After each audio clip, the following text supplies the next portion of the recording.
if we're seriously interested in this question of extraterrestrial penetration of the human world. On two grounds immediately the mushroom bears looking at. First argument, entirely a physical argument. Psilocybin is 4-phosphorylloxy N,N-dimethyltryptamine. What this means is that there is a phosphorus group substituted at the 4 position of the molecule. Now, here's the headline, folks. This is the only 4-phosphorylated indole on this planet. On this planet. Now, if you were searching for extraterrestrial thumbprints on the biology of Earth, you would look for molecules that are unique, that don't have near relatives spread through other life forms. In psilocybin, we have a perfect example of this. It is the only 4-phosphorylated indole known to occur in nature. Nature doesn't work like that, folks. Nature builds always on what has previously been accomplished.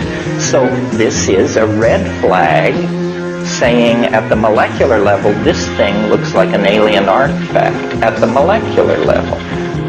What troubles me about the current state of UFO modeling is how incredibly pedestrian the alien is assumed to be.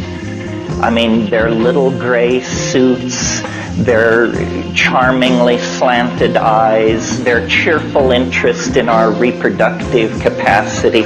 I mean, I think that the alien will be so alien that your jaw will hang in the air.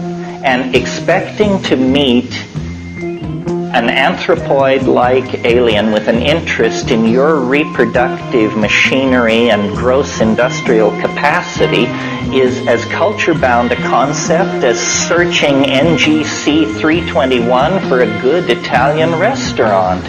It's absurd on the face of it.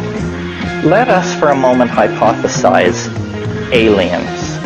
If we are in fact being penetrated by a non-human intelligence that presumably somehow, perhaps not physically, but perhaps physically, can cross from star to star, then we are dealing with something vastly more sophisticated than ourselves. That's just given at the get-go.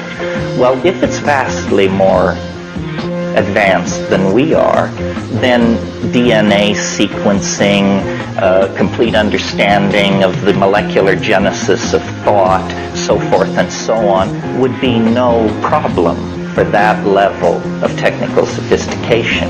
The species that holds that technology can design itself. It is not subject to the tyranny of whatever form it inherits from the evolutionary processes of its home planet. Even we in our primitive state are on the brink of being able to design ourselves through genetic manipulation. Therefore, look at Stropharia cubensis, the psychedelic mushroom. Spores are the most electron-dense organic material known.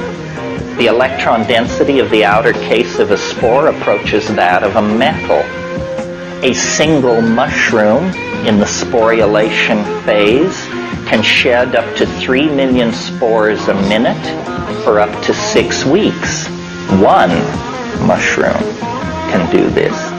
I maintain, following Bracewell, that a strategy for extraterrestrial contact carried on by a super technology would take the following form. Build a probe. Give the probe the ability to replicate itself. Start these probes out from your home planet, and at every half AU or something, the probe replicates, so that the volume of probes stays constant as the volume of space increases. if you're carrying out an exhaustive search of the galaxy for life, it's very hard to imagine a civilization that could visit every star and monitor every star over long periods of time. A much more efficient strategy would be the phone home strategy. You send essentially a credit card which says, if you get this message, call the enclosed toll-free number and immediately report your location. We will come at that point. That's, I think, what's going on. As you know, the world's largest radio telescope is at Arecibo, Puerto Rico. And as you probably know, a multi-million channel analyzer has been attached to that thing, and there's been funding for another deep space search. And so there they are at Arecibo with the world's largest radio telescope reaching out,